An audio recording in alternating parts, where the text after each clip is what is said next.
জিরিঘাটে মহিলার বসতঘর জ্বালিয়ে দিল দুষ্কৃতীরা। জিরিঘাটে মহিলার বসতঘর জ্বালিয়ে দিল একদল দুষ্কৃতী।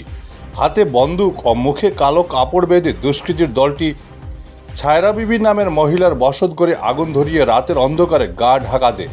স্থানীয়রা এগিয়ে আসার আগেই মহিলার বসতঘর সম্পূর্ণ ভস্মীভূত হয়ে যায়। 10-12 জনের দুষ্কৃতীর দলের মধ্যে দুজনকে চিহ্নিত করতে পেরেছেন ছায়রা বিবির পরিবারের লোকজন। স্থানীয় বেবুক হক এবং শহীদ লস্করকে অভিযুক্ত করে পুলিশে মামলা দায়ের করেছেন ছায়রা বিবি। তবে বাকিদের এখনও শনাক্ত করতে পারেনি পুলিশ। Bureau report, Barak vision.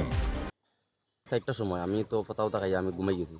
হঠাৎ আমার ঘর মাইগলা ভাই আসলো না, এ মিজোরাম আসলো গাড়ি লইয়া, বউ আসলো তার মাসি শাশুড়ির ঘর।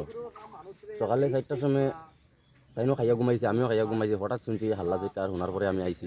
আবার পরে দেখি ঘর দাও দাও করে আগুন জ্বলে, তাই নো ফালানি রয়েছে। তাই আমি জিজ্ঞাসি তোমার খেয়ে মারছে? তাই খালি একটা কথা কইছে যে আমার তো বেগুলি মারছে।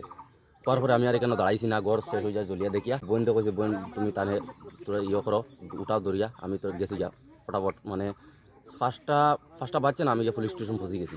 পৌঁছার পরে তারারে আমি খবর দিছি। খবর দেওয়ার পরে তারা কইছে একটু দাঁড়াও, ম্যাডাম উঠিয়ে যাইব। তো বাক্কার সময় দাঁড়াইছি, দাঁড়ানোর পরে ম্যাডাম আইসে আইয়া সব কিছু ট্রিটমেন্ট লইয়া গেছে। মারও লইছে, আমারও লইছে, বা গ্রামের 2-4 জনের কাছ থেকে লইছে ট্রিটমেন্ট। ঘরের ভিতরে তো সম্পূর্ণ যেটা কিছু আসলো মোটামুটি সব শেষ। আর তারার লগে বিশেষ করে আমরা কোনো জাতের লাইক নাই। আমরা তো ছোটোতেই বড় হয়েছি, তার লগে আমরা বাইয়াত হিসাবেও চলছি। এই কারণটা করলো যে এই কারণটার উদ্দেশ্য মেইন আমি কিছু ধরতে পারছি না।